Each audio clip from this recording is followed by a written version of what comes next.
C'est bon pour vous, hein? C'est bon pour tout le monde. Son là. Bi. Amul son. Voilà. Ok, merci beaucoup.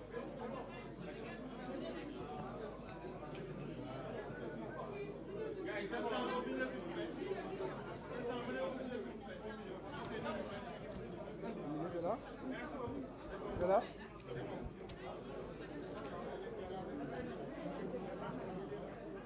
C'est bon?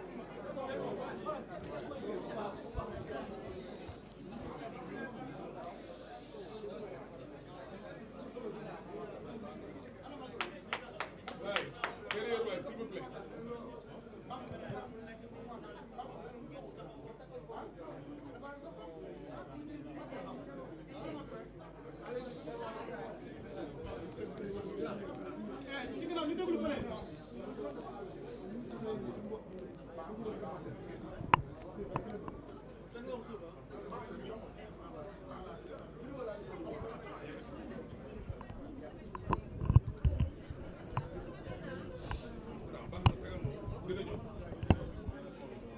C'est bon.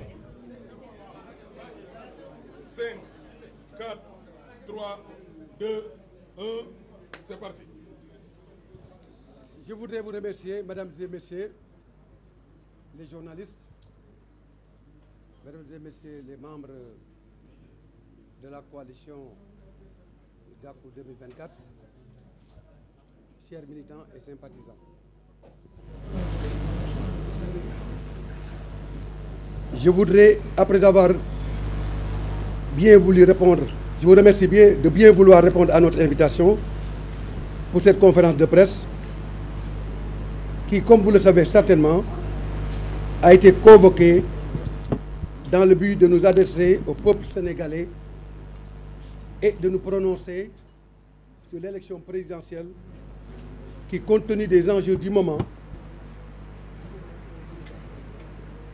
revêt un caractère historique. La présente conférence de presse sera axée autour des points suivants. Premièrement, les questions liées à la nationalité sénégalaise et au quitus fiscal. Deuxièmement, la décision rendue par le Conseil constitutionnel. Et troisièmement, sur la poursuite du processus électoral.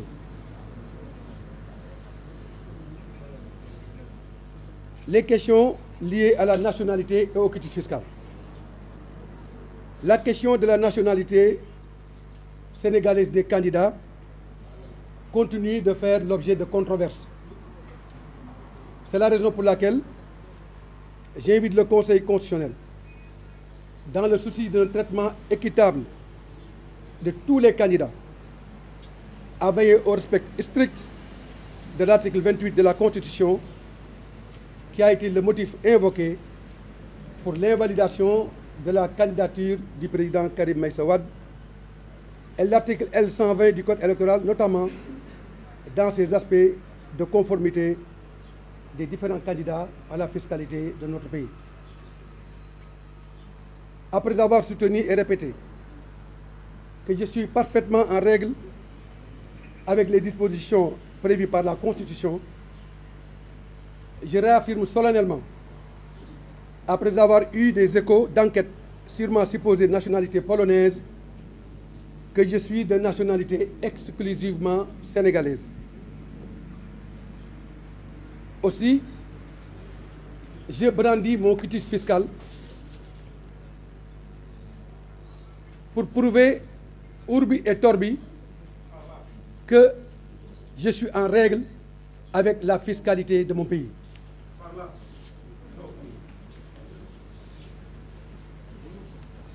Voilà.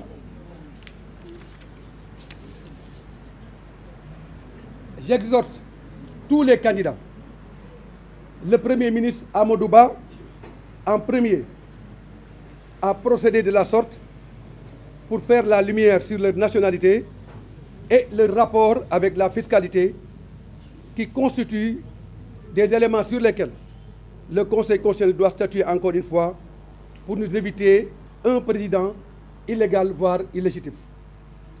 En effet, nous estimons que la présidence de la République est une affaire hautement sérieuse, qui ne saurait tolérer toute pratique délictuelle, et tout candidat qui aspire à diriger notre pays doit impérativement se conformer aux lois et règlements en vigueur.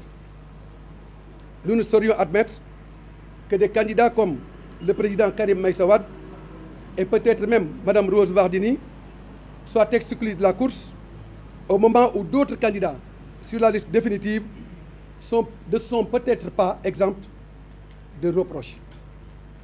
Dans la même veine, l'affaire de corruption des 2 membres du Conseil constitutionnel doit être tirée au clair pour permettre aux juges constitutionnels d'être à l'aise dans l'exercice de leur mission constitutionnelle. En ce qui concerne la décision du Conseil constitutionnel, dans sa décision numéro 1, C 2024, le Conseil constitutionnel a rejeté le décret numéro 2024-106 du 8 février 2024, abrogeant le décret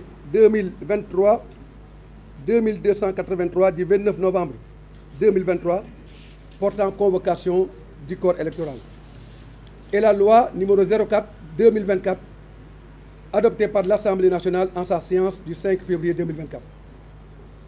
Je voudrais à cet égard tout d'abord féliciter le Conseil constitutionnel qui, en rendant cette décision, a permis à notre pays de garder sa trajectoire de pays démocratique et d'état de droit, respectant ainsi le principe de la séparation des pouvoirs.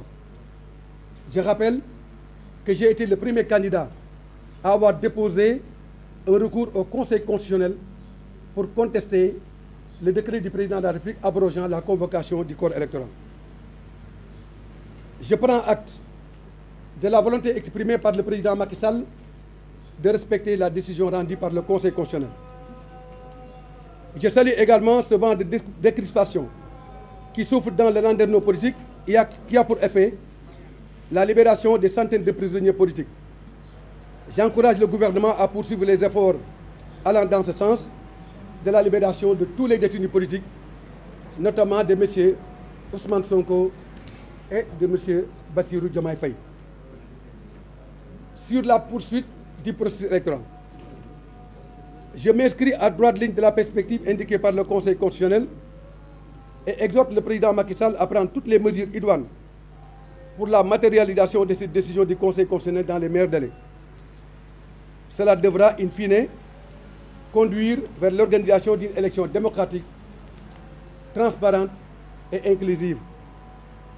Sur cet aspect, je propose que l'élection se tienne le 3 mars 2024, avec la proclamation provisoire des résultats le 8 mars, une période contentieuse de 72 heures jusqu'au 11 mars, et l'examen des recours 5 jours et proclamation des résultats officiels le 17 mars.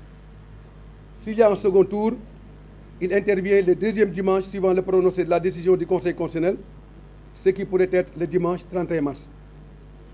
Pour ce faire, la campagne électorale doit être ramenée à 10 jours au lieu de 21 jours. En définitive, le Sénégal est plus que jamais à la croisée du chemin.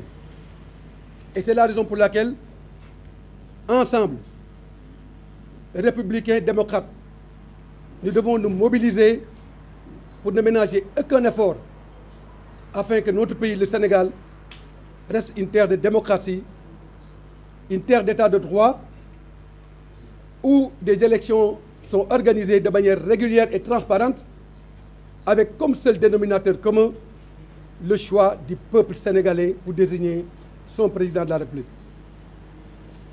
C'est la raison pour laquelle nous lançons ces appels à toute la classe politique. Et nous disons Urbi et Torbi à l'opinion nationale et internationale que nous sommes engagés résolument dans la voie de la satisfaction et de la défense des intérêts supérieurs du peuple sénégalais.